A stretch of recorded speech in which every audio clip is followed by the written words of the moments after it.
Good day everyone, God is good all the time God is good. Once again, this is Winfred B. Puspos, ang lagi nagsasabi ano mang hirap ang pagdaanan natin dito sa mundo, mananatili mabuti ang Diyos. Guys, good morning everyone guys, nandito tayo ngayon sa showroom namin. Siyempre, ang display ngayon dito yung Destinator GLX Automatic. Guys ang down payment nito guys, kaya siya 58,000. Tapos ang monthly nito guys, nasa 20.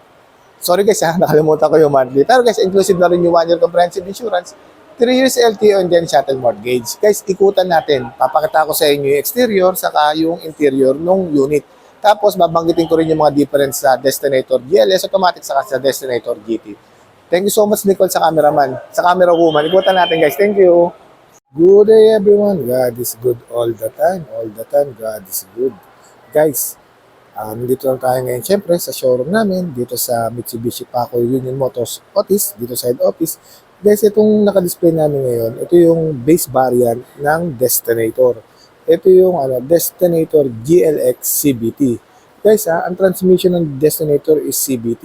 Yung CVT, yung Continuous Variable Transmission. Guys, ang kagandahan kapag naka-CVT ka, syempre, less shift shock, saka alam niyo yun guys, kapag inapakan mo, nandun ka kagad. Bibigay niya kagad yung gusto mong power. Yun yung kagandahan ng naka-CVT ka. Guys ito, ikutan lang natin tong Destinator GLX variant o yung tinatawag natin na base model. Guys, syempre, base model siya. Yung unahin ko lang dito sa kanya ilaw guys Yan guys. Sa kanyang ilaw, syempre, yan, meron siyang LED positioning light. Positioning light yan guys hindi yan daytime running light.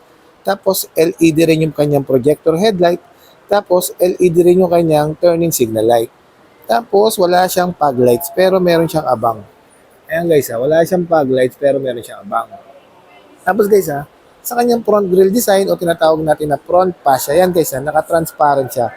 Transparent front grille design. Tapos sa kanyang guys wala siyang multi-around camera Hindi katulad ni GLS na merong multi-around camera. Siya guys, wala siyang multi-around camera. Tapos wala rin siyang, ayan guys sa kanyang front bumper guys yung kanyang front bumper, ang kulay ng kanyang front bumper is black. Ayan. Kasi kapag GLS guys, yung front bumper kasi ni GLS guys is body color. Ayan.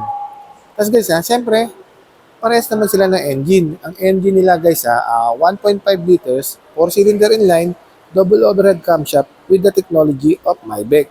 Meron siyang horsepower na 163 horsepower. Tapos meron siyang maximum torque na 250 maximum torque. Ayun guys, napakalakas nun. Pwedeng humatak yun ang sasakyan.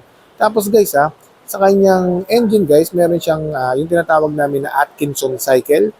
Naka-turbocharge na siya guys. Water intercooled turbo. Tapos meron siyang dual injection. Yan guys Naka-direct na yung kanyang injection. Grabe. Ang lakas ng Destinator. Tapos guys pag yan, punta tayo sa kanyang side profile. Yan guys. Kung mapapansin nyo guys meron siyang tinatawag natin. Dati fender flare ang tawag dyan. Ngayon, ang tawag namin dito is tinatawag natin na body cladding or mudguard. Yan guys. Kasi guys, ito hindi lang for sporty look. Hindi lang siya for sporty look guys Nagbibigay din yan nung protection kapag tumatakbo ka yung mga maliliit na batong tumatalsik para hindi basta-basta tumatama siyempre sa mismong body niya. Yan. Kaya meron siyang ganyan. Yan guys kahit base model yan guys, meron din siyang ganyan. Tapos siyempre guys, sa kanya namang yan guys sa kanyang mugs guys, siyempre iba yung itsura ng mugs ni GLS saka ni GT. Kasi base model lang to. Ito guys parang ang kulay nung mags niya guys, hindi siya two-tone. Para siyang gray, para siyang matte gray o glossy gray ba tawag diyan sa ganyang kulay. Yan. Pero guys ano yan guys same lang naman sila ng sukat ng gulong ni GLS saka ni GT. 225 by 55 R18 yan. Tapos siyempre guys, sa kanyang equipped din siya ng ventilated disc brake sa harap, tapos ventilated disc brake din sa likod. Parehas naman sila lahat na naka-ventilated disc brake. Tapos pagdating sa kanyang suspension guys, ang suspension guys ni Destinator GLX, parehas naman sila guys. Naka-MacPherson strut coil spring with stabilizer bar sa harap. Tapos siyempre sa likod is torsion beam. Yun. Yun yung kanilang suspension. Tapos guys, diretso na natin dito sa likod, Yan. Guys, dito sa likod, guys, naka-built-in na yan. Built-in spoiler with high mount stop lamp o tinatawag natin na third brake light. Yan, LED yan, guys, Tapos, syempre, naka-T-shape yan. T-shape, tail light. Yan. LED yan, guys. Yung, ano yan, tail light natin. Yan, guys. Tapos, meron siyang reverse camera. Ayan, guys, Destinator GLX, meron siyang reverse camera. Yan. Yan yung likod natin. Tapos, syempre, guys, equipped si Destinator, guys, hindi siya naka-KOS o tinatawag natin na keyless operating system. Actually, guys, keyless operating system pa rin siya, pero wala siya yung pinipindot dito. Yung itim na button, yung kahit hindi mo ilabas yung susi mo, pipindutin mo lang para makapasok ka sa loob. Wala siyang ganun, pero guys, keyless operation system pa rin naman siya. Gagamitan mo nga lang ng susi para makapasok ka sa loob. Tapos guys, equipped din siya guys ng LED turning signal light. Ayan, LED turning signal light. Tapos guys, sa kanyang ground clearance guys, mataas ang ground clearance yan guys. 215mm ground clearance yan. Balikan nga pala guys, ang tawag sa ganitong kulay is red metallic. Yan. Ganda no? Guys, base model lang to guys Guys, banggitin ko na lang din yung cash out nito. Yung cash out nito guys magkano lang guys. Kaya naman siyang i-zero down payment. Tapos syempre, exclusive na rin yung 1 year comprehensive insurance, 3 years LTO, and then shuttle mortgage. Guys, pasok tayo sa loob. Yan. Guys, simulan natin dito sa kanyang driver side. Guys, dito sa kanyang driver side, ito guys, naka-leather to. Leather with silver accent. Tapos ito, sa kanyang medyo plastic. Medyo plastic tong sa gilid. Tapos, syempre, sa kanyang design guys, syempre, base model to guys, pero maganda na to. Pwede na to guys. Ayan guys, so meron siyang piano black finish na design dito sa kanyang mismo, dashboard. Tapos, meron ding silver accent. Napakaganda guys, Ayan guys, so guys, smartphone link display audio na rin to, Yung infotainment system na yan guys, Yan, smartphone link display audio na rin yan. Tapos, syempre, sa kanyang aircon system, guys, hindi siya naka-dual zone. Si GLS kasi si GT, naka-dual zone auto climate control. Yan, sa kanyang aircon system.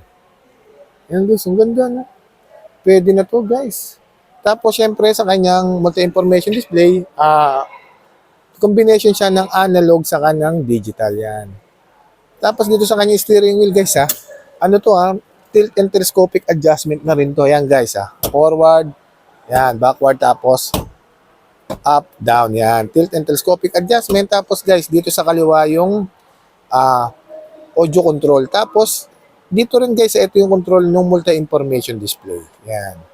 Tapos dito sa kanan, syempre, dito sa kanan yung control ng voice command, tapos answering call, and then down call. Guys, wala siyang cruise control. Yan. Walang cruise control si GLX. Pero guys, equip siya ng, ayan guys, ng electronic parking brake with brake auto hold. Yan guys. Tapos, meron siyang push start engine. Guys, naka-push start engine yun, Grabe, no? Sulit na to, guys. Napakababa lang naman ng promo nito. Maliit lang down payment nito, guys.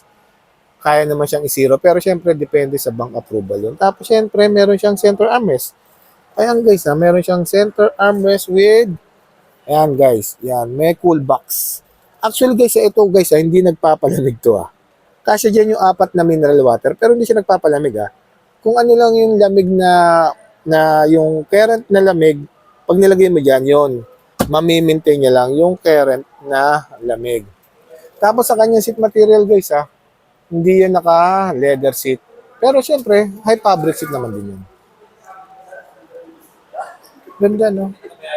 Basta guys, ang kagandahan kasi dito dito sa Destinator, guys, kahit na base variant lang siya.